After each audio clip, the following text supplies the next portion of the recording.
자, 오늘 성경 본문은 마태복음 7장 7절에서 12절이 되겠습니다. 제가 먼저 봉독하겠습니다. 구하라, 그리하면 하나님께서 너희에게 주실 것이다. 찾아라, 그리하면 너희가 찾을 것이다. 문을 두드려라, 그리하면 하나님께서 너희에게 열어주실 것이다. 구하는 사람마다 얻을 것이요 찾는 사람마다 찾을 것이요 문을 두드리는 사람에게 열어주실 것이다. 너희 가운데서 아들이 빵을 달라고 하는데 돌을 줄 사람이 어디에 있으며 생선을 달라고 하는데 뱀을 줄 사람이 어디 있겠느냐. 너희가 악해도 너희 자녀에게 좋은 것을 줄 알거든. 하물며 하늘에 계신 너희 아버지께서 구하는 사람에게 좋은 것을 주지 아니하시겠느냐. 너희는 무엇이든지 남에게 대접을 받고자 하는 대로 너희도 남을 대접하여라. 이것이 율법과 예언자의 본뜻이다. 아멘. 오늘 설교 제목은 황금률과 은율이 되겠습니다. 금은 좋은 것이죠. 네, 요즘 금값이 천정부지로 치솟고 있습니다. 성경에서도 황금률이라고 불리는 구절이 있는데 그것이 바로 오늘 지금 읽은 마태복음 7장 12절입니다. 그러므로 너희는 무엇이든지 남에게 대접을 받고자 하는 대로 너희도 남을 대접하여라. 그런데 보통 성경을 읽을 때 7장 7절에서 11절에 구하라, 찾으라, 두드리라 앞부분이죠. 열심히 기도하면 들어주실 것이다에 대한 약속으로 해석합니다. 그리고 이 12절은 그저 앞절과 분리된 어떤 윤리적인 명령 정도로 해석하는 경향이 있습니다. 그런데 12절은 무슨 단어로 시작합니까? 그러므로, 접속사 그러므로입니다. 무슨 말인가요? 앞 단락은 이 12절을 위한 설명이라는 겁니다. 12절이 결론이 되어야 하는 겁니다. 9절부터 한번 다시 보겠습니다. 너희 가운데 아들이 빵을 달라고 하는데 돌을 줄 사람이 어디 있으며 생선을 달라고 하는데 뱀을 줄 사람이 어디 있겠느냐. 너희가 악해도 너희 자녀에게 좋은 것을 줄 알거든. 하물며 하늘에 계신 너희 아버지께서 구하는 사람에게 좋은 것을 주지 아니하시겠느냐. 부모라면 누구든지 자녀에게 좋은 것을 주려고 하듯이 하나님께서도 구하는 사람에게 좋은 것을 주시는 분이시라는 얘기입니다. 여기서 너희가 악해도는 우리가 다 악하다는 뜻일까요? 아닐까요? 이거를 우리는 모두 악하다라고 해석하는 사람도 있습니다. 교리적으로 해석하는 거죠. 저는 그렇게 보지 않습니다. 악한 사람이라 할지라도가 더 맞지 않을까 싶습니다. 악만 나오면 인간의 전적 타락이니 뭐니 거기서 막 갖다 붙이는 사람들이 있는데 좀 지나친 해석이다라고 저는 생각을 합니다. 이런 말 있죠. 집신도 짝이 있는데 하물며 너야 없겠냐. 자, 이 말을 듣고 막 화내는 사람이 있더라고요. 내가 집신이냐. 문해력이 없는 거죠. 무슨 뜻입니까? 집신도 짝이 있는데 하물며 존귀한 너는 없겠느냐 이런 뜻입니다. 그렇죠? 요 11절에 너희가 악해도 너희 자녀에게 좋은 것을 줄 알거든은 악하지 않은 사람은 당연하고 악한 사람조차 자녀에게 좋은 것을 준다는 말로 해석해야 맞을 것입니다. 근데 그게 중요한 게 아니죠. 뭐가 중요합니까? 하나님께서 구하는 사람에게 좋은 것을 주신다는 결론을 강조하기 위한 비유입니다. 그렇죠? 자, 구하는 사람한테 뭘 주나요? 구하는 것을 다 줍니까? 아니죠. 구하는 사람에게 좋은 것을 준다는 겁니다. 구하는 것과 구하는 사람에게 좋은 것은 다르죠. 뱀을 달라고 하면 뱀을 줄 수는 없잖아요. 안 줘야 정상입니다. 우리가 원하는 것과 하나님이 주시는 것에 차이가 있을 수 있겠습니다. 하나님은 우리에게 좋은 것을 주십니다. 우리가 좋아하는 게 아니고 우리에게 좋은 것. 자, 이제 12절에 그러므로를 한번 연결을 해보겠습니다. 그러므로 너희는 무엇이든지 남에게 대접을 받고자 하는 대로 너희도 남을 대접하여라. 우리가 남을 대접해야 하는 근거는 하나님께서 우리를 먼저 잘 대해 주셨기 때문입니다. 하나님의 후덕하심과 선하심은 우리가 타인을 대하는 모델이 되어야 한다는 겁니다. 하나님이 우리에게 좋은 것으로 응답하시듯이 우리도 이웃에게 좋은 것을 주어야 한다는 말이 결론이어야 한다는 겁니다. 그 좋은 것이란 물질을 의미하는 것이 아니라 내가 존중받고 싶은 대로 다른 사람을 존중해 주라는 뜻입니다. 이것은 내가 대접받기 위해 남을 대접한다는 거래가 아니라 하나님께서 주신 우리가 이미 받은 은혜가 있으므로 남을 대접한다의 의미가 되지 않을까 싶습니다. 사람들은 이 12절을 황금률이라고 부릅니다. 좀 궁금했습니다. 이게 누가 황금률이라고 이걸 부르기 시작했을까? 왜냐하면 성경에는 이것을 황금률이라고 한 단어가 없거든요. 나중에 붙여진 이름입니다. 역사적으로 황금률이라는 단어가 사용되기 시작한 것은 17세기 초 영국이라고 합니다. 원래 수학비에 황금비라는 것이 있습니다. 수학에 대략 비율이 1대 1.618 정도 되는데요. 수학에 피보나치 수열이라는 게 있습니다. 네. 이게 수학 시간은 아니지만 앞에 두 수를 더하면 뒤에 수가 계속 나옵니다. 2 더하기 3 하면 5가 나오고 3 더하기 5 하면 8이 나오고 이렇게 만들어지는 수열입니다. 되게 간단한 규칙이에요. 그런데 이 두 수의 비율이 지나면 지날수록 이 황금비가 됩니다. 1대 1.618 이렇게 나갑니다. 그런데 이게 왜 중요하냐면 자연의 아름다움이 이 수열로 돼 있다라는 겁니다. 여기 숫자 안에서부터 2, 3, 5, 8, 13, 21, 34 이거 다 피보나치 수열입니다. 그래서 이것을 황금비라고 얘기를 하죠. 개미의 봄통 비율입니다. 황금 비율입니다. 바르테논 신전입니다. 황금비로 되어 있습니다. 비너스 황금비입니다. 1604년 성공의 신학자 찰스 기번과 토마스 잭슨이 이 용어를 처음 사용한 기록이 발견된다고 합니다. 예수님의 이 말씀은 복잡한 인간관계와 윤리적 딜레마를 해결하는 하나의 치트키 같은 만능 원리임을 강조하기 위해서 이것을 황금이라고 비유한 것입니다. 하나님이 세상을 만드신 질서가 아름답듯이 황금비죠. 인간관계의 가장 아름다운 질서가 바로 이 황금률이다라고 생각을 한 것입니다. 그런데 이 황금률이 뭐 그리 대단한 것이냐, 다른 종교에도 뭐 다 있는 것 아니냐 이렇게 반문할 수 있습니다. 그래서 다른 종교의 주장을 조금 찾아봤습니다.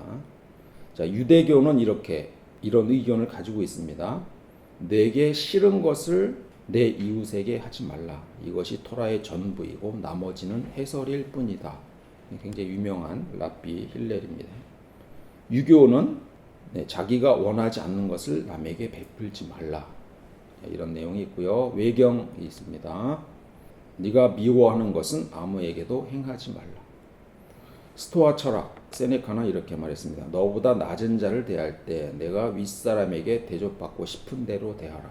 불교 자신에게 고통스러운 것으로 남을 해하지 말라. 황금률하고 비슷한가요? 비슷하죠. 근데 살짝 다릅니다. 세네카를 제외하고는 모두 하기 싫은 것을 남한테 강요하지 말라는 개념이에요. 대접받고 싶은 대로 대접하라는 긍정형의 인 반면에 하기 싫은 것을 강요하지 말라, 남에게 하지 말라는 부정형입니다. 학자들은 이것을 황금률하고 구분하기 위해서 이것을 은율이라고 부릅니다. 현대는 은율이 더 현실적인 분위기입니다. 간섭받기 싫어하는 현대인들, 타인의 삶에 간섭하지 않음으로써 갈등을 최소화하려고 합니다. 누구한테 피해 안 주잖아, 뭐 이런 거 개념입니다. 그런데 이 황금률과 은율 사이에는 차이점이 있죠. 사실 좀 큽니다. 은율은 수동적인 정의를 지향하는 거하고 또 다른 사람의 권리를 침해하지는 않겠지만 내 영역도 침범하지 말라는 경계의 윤리입니다. 반면 황금률은 능동적인 정의를 지향합니다. 다른 사람을 위해 접근하는 겁니다. 선을 넘는 겁니다. 공감을 해주는 겁니다.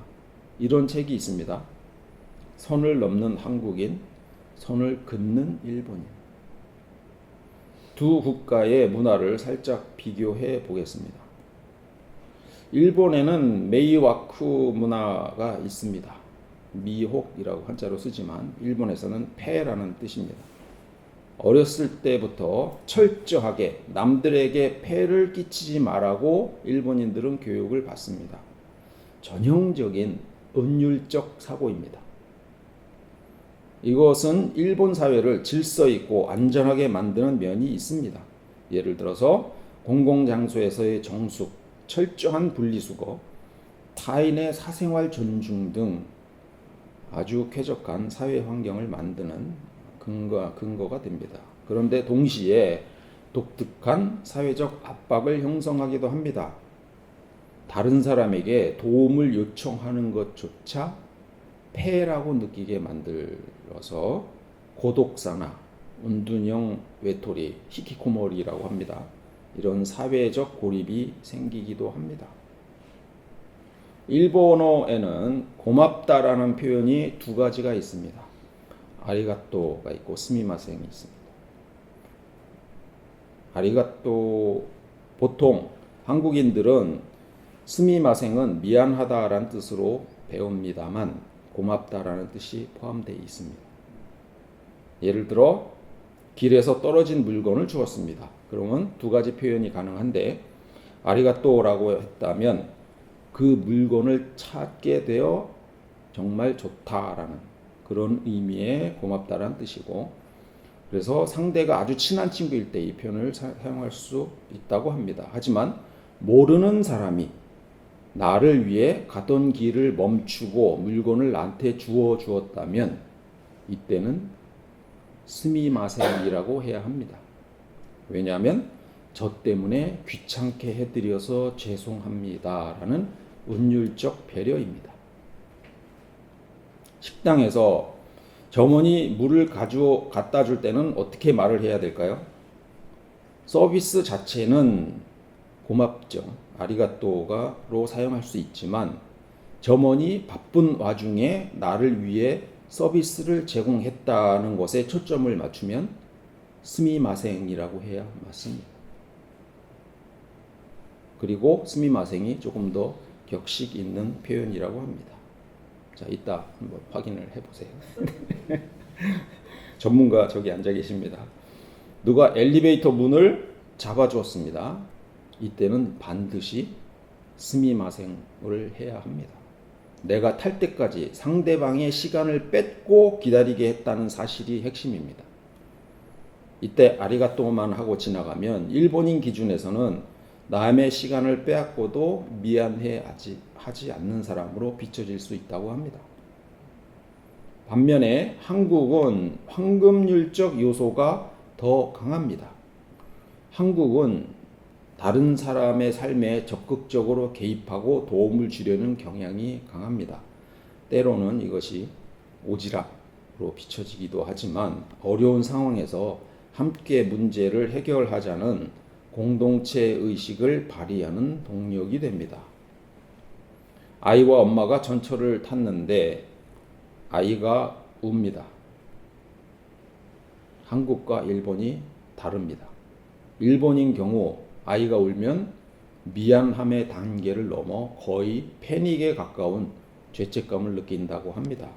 주변 승객들에게 연신 스미마생을 반복하면서 고개를 숙이고 아이가 울음을 그치지 않으면 목적지가 아님에도 불구하고 그냥 다음 역에서 내린다고 합니다.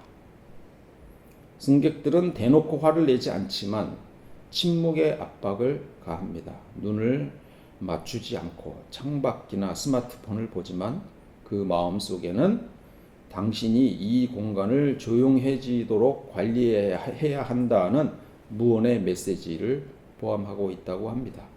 때로는 혀를 차거나 노골적으로 자리를 옮기는 방식으로 불편함을 표현하기도 합니다. 반면 한국에서는 엄마가 당황하며 아이를 달래기는 하지만 일본만큼 죄인의 기분을 느끼지는 않습니다. 주변의 눈치를 보면서도 애가 그럴 수도 있지 라는 사회적 관용을 기대합니다. 동시에 주변에서 도와주거나 말을 걸어주기를 은근히 바라기도 합니다. 주위에 앉은 어르신이 아이를 달래주기 위해서 까꿍하거나 사탕을 주며 얼르기도 합니다. 엄마가 힘들겠네라는 위로의 말을 건네는 경우도 있습니다. 일본에서는 있을 수 없는 이야기라고 합니다. 일본에서는 노인이 전철을 타도 양보하지 않습니다. 누군가 자리를 양보하면 자신이 도움을 받아야만 하는 연약한 존재 혹은 사회의 짐이 되는 노인이라는 사실을 공개적으로 확인받는 기분을 느낄 수 있다고 합니다. 자리를 양보받으면 고마움과 동시에 나 때문에 저 젊은 사람이 서서 가야 한다는 미안함이란 부채의식을 갖게 됩니다. 양보하는 사람 입장에서는 내가 이분을 노인 취급해서 기분을 상하게 하는 폐를 끼치는 건 아닐까라는 걱정을 하게 되는 겁니다. 일본에서 노인에게 자리를 양보하지 않는 것은 도덕적 결여가 아니라 상대방이 느낄 심리적인 부담, 폐를 최소화하려는 배려가 나온 사회적 문화에 가깝습니다. 물론 한국 사회가 점점 이 은율, 폐 끼치지 마라에 가까워지고 있는 것도 사실입니다만 분명히 한국은 황금률에 기초한 사회입니다. 누가복음 10장에 선한 사마리아인 이야기가 있습니다. 어떤 사람이 예루살렘에서 여리고로 내려가다가 강도를 만났다. 강도들이 그 옷을 벗기고 때려서 거의 죽게 된 채로 내버려 두고 갔다. 마침 어떤 제사장이 그 길로 내려가다가 그 사람을 보고 피하여 지나갔다. 이와 같이 레위 사람도 그곳에 이르러 그 사람을 보고 피하여 지나갔다. 유대 사회도 은율 사회였습니다. 이 31절의 유대인의 태도는 사실 당시 문화로 보면 아무 문제가 없었을 수 있습니다. 왜냐하면 누구한테도 피해를 주지 않았습니다. 당시 제사장과 레위인은 시체를 만지면 부정해져서 성전 직무를 수행할 수 없는 입장에 있는 사람들이었습니다. 이들이 피하여 지나간 것은 단순히 마음이 완악하고 비정해서가 아니라 더 큰 공적 의무, 성전 제사를 지키기 위해서 자신이 개입을 자제한 지극히 운율적이고 합리적인 선택이었을 수 있습니다. 그들은 법을 어긴 게 아니라 자신이 지켜야 할 선을 지킨 겁니다. 예수님은 특정 개인의 인격적 결함, 제사장이나 레위인이 나쁜 사람이다라고 공격을 한 것이 아니라 타인의 고통에 개입하지 않는 것을 미덕으로 삼는 이 은율적인 사회 시스템의 한계를 지적한 것이라고 생각합니다. 그런데 사마리아 사람들의 행동은 조금 다릅니다. 그곳에 이르러 측은한 마음이 들어서 상처를 치유했죠. 여관으로 데려가서 돌보아 줍니다. 유대인들의 행동은 은율에 기반하고 있는 것이고 피해를 주지도 않고 받지도 않겠다는 사고입니다. 그러나 사마리아 사람은 황금률에 기반한 행동을 한 것입니다. 도움이 필요한 곳에 도움을 주겠다는 태도입니다. 예수님은 은율보다 황금률이 더 좋지 않냐고 반문하는 것이죠. 2001년 일본 신오쿠보역 선로에 술 취한 남성이 떨어졌습니다. 이를 목격한 한국인 유학생 이수연 씨와 일본인 사진작가 세키네 시로 씨가 망설임 없이 선로로 뛰어내렸습니다. 당시 신오쿠보역은 선로가 굽어 있어서 진입하는 열차 기관사가 선로 위에 사람을 발견했을 때는 이미 제동거리가 부족한 상태였습니다. 세 사람은 선로 아래 대피 공간으로 피했으나 공간이 협소해서 진입하던 열차에 치여서 3명 다 죽었습니다. 당시 승강장에는 수많은 일본인이 있었지만 선로로 뛰어든 사람은 한국인 청년과 중년의 일본인 사진작가 뿐이었습니다. 남의 일에 개입하지 않는다는 일본의 사회적 불문율이 지배하는 공간에서 이방인이 보여준 황금률적 희생은 일본인들에게 큰 부끄러움과 존경심을 동시에 안겼습니다. 은율이 지배하는 사회에서 본 황금률은 사람을 감동시킨 겁니다. 많은 성금이 모여졌고 이수연 씨의 부모님은 일본 각지에서 보내온 성금을 바탕으로 일본에서 공부하는 아시아 유학생들을 돕는 장학재단 아시아 장학회를 설립했습니다. 지금까지 수천 명의 유학생들이 이 장학금의 혜택을 받고 있다고 합니다. 신오쿠보역에는 지금도 그의 의로운 행동을 기리는 추모 동판이 한글과 일본어로 새겨져 있으며 매년 기일마다 일본 정재계 인사와 시민들이 모여 추도식을 거행합니다. 이것은 선한 사마리아인 이야기의 실천입니다. 아무도 돕지 않아도 누구도 뭐라고 할 수 없는 상황에서 이수연 씨가 뛰어든 것은 아무도 돕지 않아도 괜찮다고 생각하는 유대인과 제사장과 레위인의 은율적 방관을 깨뜨리고 남에게 대접받고자 하는 대로 대접하라는 적극적인 황금률의 사랑을 몸소 보여준 것입니다. 오늘 본문 12절은 단순히 듣기 좋으라고 한 말이 아닙니다. 이 말은 누구에게 피해를 주지 않으면 그만이다라고 생각하는 은율적 사회에 대한 비판이라는 생각입니다. 이것은 자신에 대한 정결례와 직무에 몰두되어 바로 옆에 있는 사람의 고통에 눈감아 버리는 사회에 대한 비판입니다. 저 분당의 대형교회 이아무개 목사를 언급하지 않을 수가 없습니다. 사회적 시련이 있을 때마다 아무것도 하지 말고 골방에서 기도만 하라는 메시지가 선한 사마리아인 이야기에 제사장과 레위인의 태도하고 오버랩되는 것은 저뿐일까 싶습니다. 오늘 예수님의 말씀은 악을 행하지 않는 것에서 멈추는 것이 아니라 선을 적극적으로 행하는 것에 그 본질이 있다고 말씀하시는 겁니다. 정리하겠습니다. 세상은 우리에게 말합니다. 남에게 피해만 주지 마라. 네 자리만 잘 지켜라. 그러면 된다고 하지만 예수님은 전혀 다른 삶의 방식을 말씀하고 계십니다. 남에게 대접을 받고자 하는 대로 너희도 남을 대접하라. 이것은 예수를 따르는 사람들에게 주어진 믿음의 실천입니다. 이런 태도를 갖는 사람들이 많아질 때 세상은 더 밝아질 것입니다.